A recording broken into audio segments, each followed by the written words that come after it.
Hi everyone, welcome back again to my channel.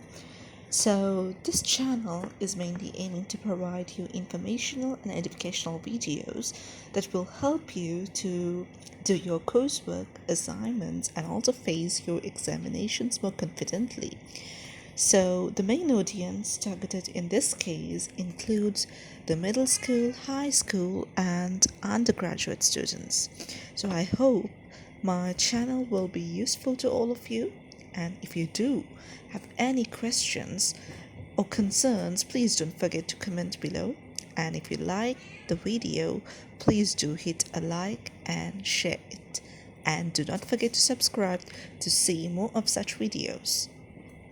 So, with that being introduced, today we're gonna touch a very important topic. So, the topic that we're focusing on today's video is financial reporting. Being more specific, we're gonna discuss the possible causes of international differences in financial reporting. So, this type of assignment question is quite common among high school and undergraduate plus postgraduate levels.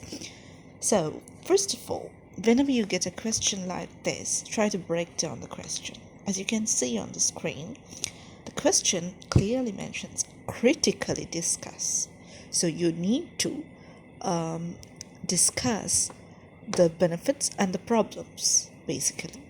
So in this case, talking of the possible causes, these possible causes may include both positive and negative. That's why they're trying to say critically discuss. And these causes should clearly indicate that the international differences have been caused mainly because of this. In other words, financial reporting is done in different countries mainly because of the points that you're pointing out. That's what you have to focus on in this case. So, having understood what we need to mainly focus on this type of essay question, the structure of the essay should always begin with a good introduction, laying out the definitions or explaining the keywords here. So, the keywords here are international differences in financial reporting. So, a good idea would be to say what these international differences in financial reporting are, or maybe you could give an introduction to what kind of courses are we going to discuss in the answer. So it totally depends on you. Once again, once you do the introduction, the next part is the flow of the body.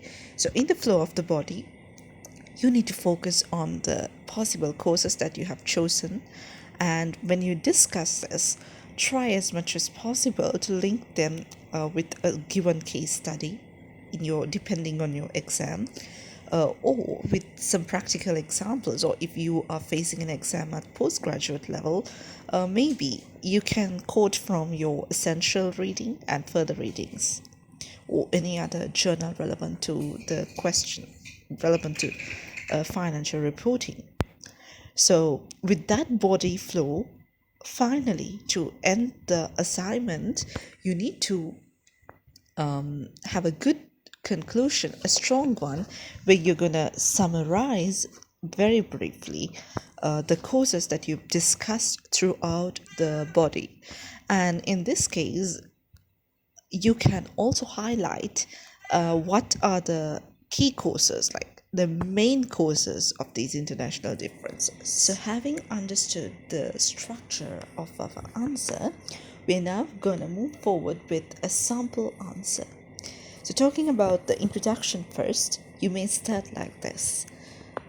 According to Nobes and Parker 2012, the international differences in financial reporting are mainly linked with culture, legal systems, providers of finance, taxation, profession, and other external influences like inflation. Yet, these cannot be considered as causes for differences in financial reporting. For example, Noble's 2006 states that national culture may affect other factors like legal systems and these factors can affect accounting.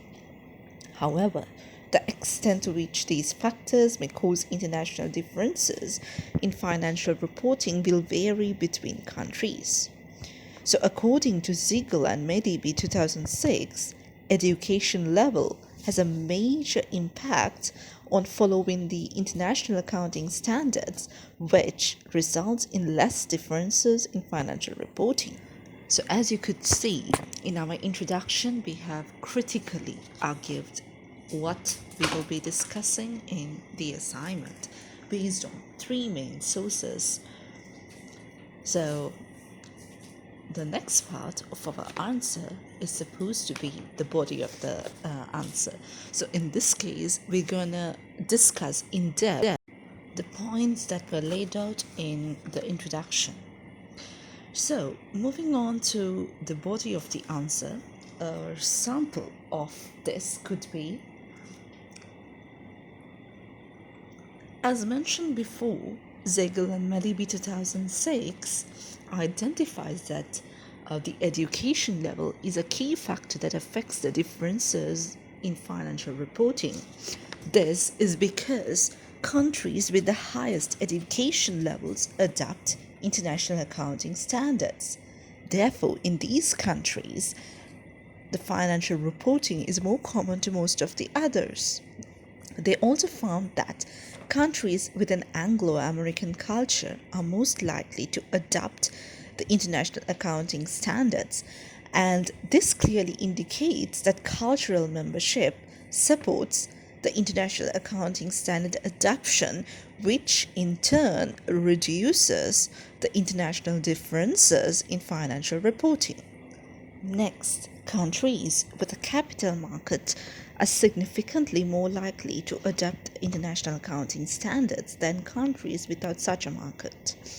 However, external economic openness and economic growth are not really significant factors that affects the adoption of international accounting standards, which means the existence of capital markets is definitely a key cause behind the international differences in financial reporting, meaning that countries with capital markets will have more common ways of financial reporting, while those that do not have capital markets will have various ways of financial reporting, which means definitely they're going to contribute to its international differences. And this is why developing countries with a high literacy rate belonging to the Anglo-American culture and which has capital markets are most likely to adapt IAS with less contribution towards the international differences in financial reporting.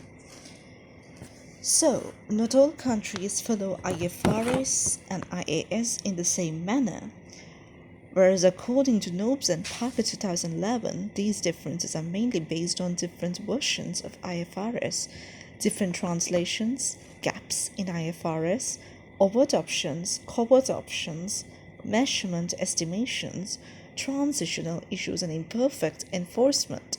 So basically, Nobes and Parker 2011 points out to several other factors that affect these international differences in financial reporting by pointing out that even though countries do follow the international accounting standards and the international financial reporting standards, still there are different versions of these being followed, and that's mainly because of the factors that were just outlined.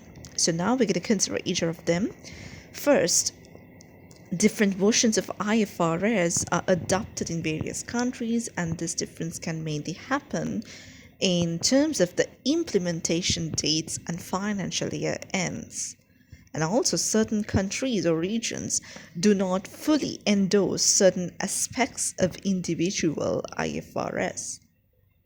So, with that first cause of the difference, the second is that the international differences in IFRS come from different translations. It's because IFRS are translated into certain languages without all the translations being official. Therefore, there's a risk of the original meaning being lost, which results in countries complying with the IFRS in their language. But this may differ in meaning to the original version. So the second main difference that Nobes and Parker identifies is that the language translations are going to cause a major problem in different versions of the financial reporting being used.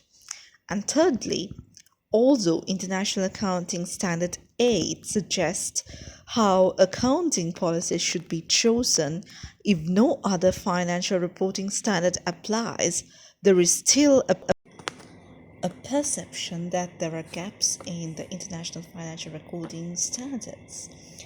So this is mainly because by International Accounting Standard 8, individual countries are given the freedom to choose their financial reporting practices on specific elements, resulting in national or international differences. So the choice again has made a main issue, or it's one of the key causes of these international differences. And the fourth is that international differences in IFRS comes from overt options in applying international standards. So this results in different countries making different choices, but in the current IFRS, the quantity of overt options have reduced, so the international differences are quite less now.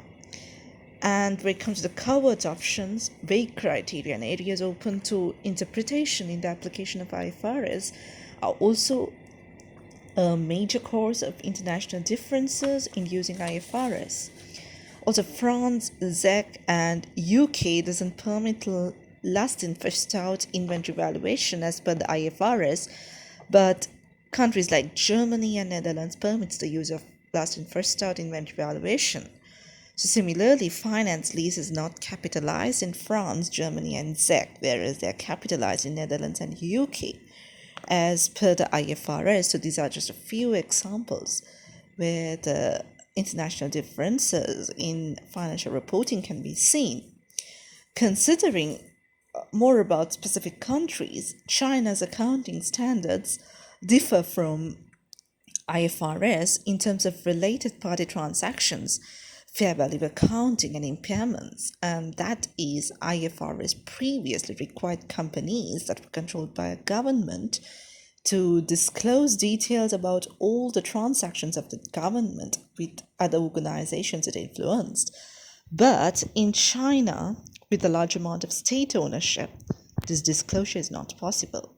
So, the International Accounting Standards Board revised the IFRS to provide partial exemption. Next, China also points out that the IFRS criteria for fair value accounting was appropriate where financial institutions were in capital markets, but not where manufacturing was the main participant. Also, the Chinese accounting standards before the ASBE did not permit the impairment reversals. So this allowed some reversal of impairments consistent with IFRS, though China was unwilling to impairment reversals on certain long-term non-current assets. Furthermore, Chinese regulators argued that the country has unique circumstances which prevents them from fully and directly adopting IFRS. So these unique circumstances include China's economic environment and their emerging market status. So I think by now it's quite clear for you regarding the body of your answer. So you need to particularly discuss the points that we introduced in the introduction, and with the body being discussed in that manner, we can move on to the conclusion. Now, as I mentioned before, the conclusion is a crucial summary of all the points that we've discussed in our answer. So just for a sample conclusion, you may go ahead like this. So in conclusion, as discussed in the above points, there are several causes of international differences in financial reporting, some of the main being different translations permitted, different choices being permitted by the accounting standards themselves, and variations in the adoption of international accounting standards. The answer particularly points this out using practical examples of countries and ensures that these causes of international differences in financial reporting have been tried to minimize in recent years, although still these loopholes do exist. So I hope this video was useful to all of you, and I hope you have an idea on how to write an answer whenever you get an essay type question like this, which is quite common for the module of business management and business studies. So once again, just be mindful of the number of marks assigned to your question, and depending on that make your argument. Sometimes the number of marks can be just for 6 or 8 marks, and you need not discuss all of the factors we touched today in detail. Maybe just 2 or 3 factors discussed is sufficient. So it totally depends on the number of marks. So hope you enjoyed the video, and please don't forget to like the video and share it with your colleagues who would also find it useful in doing their coursework and facing their examinations. And once again, if you do have any concerns about the discussion points made here, please don't forget or don't hesitate to contact me through email or simply comment below. And of course, I will be open to any suggestions and any feedback that you would require, any in-depth explanations that you would need. And also, if you do need any live assignment support or any feedback on your answers, please don't hesitate to get in touch with me through email or WhatsApp also.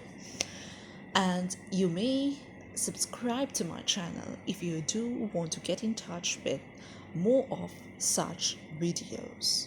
Have a good day. Bye bye.